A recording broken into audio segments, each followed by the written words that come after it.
അയ്യപ്പസന്നിധിയിൽ നൃത്താർച്ചനയുമായി അച്ഛനും മകളും ആലപ്പുഴ ചേർത്തല സ്വദേശിയായ ബിബിൻ 12ാം വർഷവും ശബരിമല സന്നിധിയിൽ നൃത്താർച്ചന നടത്തി. ഇത്തവണ ബിബിനോടൊപ്പം ചുവടുകൾ വയ്ക്കുവാൻ 6 വയസ്സുകാരി മകളും എത്തി.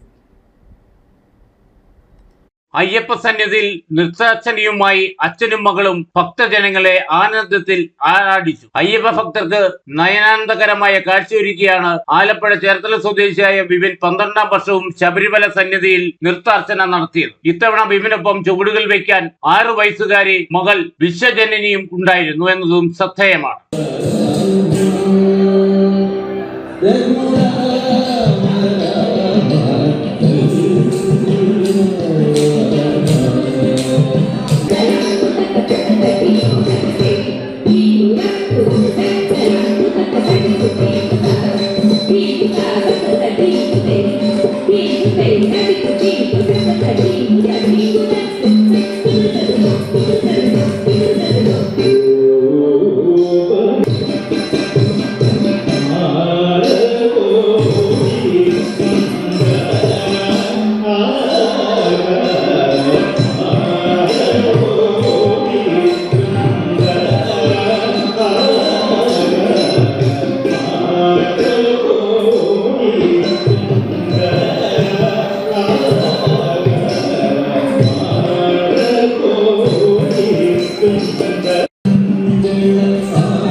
പതിവ് തെറ്റിക്കാതെയാണ് ബിബിൻ വർഷം തോറും അയ്യപ്പ സന്നിധിയിൽ തന്റെ കലയെ വഴിപാടായി സമർപ്പിക്കുന്നത്. ഭരതനാട്യവും മറ്റ് ക്ലാസിക്കൽ നൃത്തരൂപങ്ങളും സമന്വയിപ്പിച്ചുകൊണ്ടായിരുന്നു അച്ഛന്റെയും മകളുടെയും പ്രകടനം. ഭക്തി നിർഭരമായ പരിപാടി ആസ്വദിക്കാൻ നിരവധി ഭക്തരാണ് സന്നിധാനത്തെ ശാസ്ത ഓഡിറ്റോറിയത്തിൽ ഒത്തുകൂടിയത്. Idukki vision news, Sabarimala.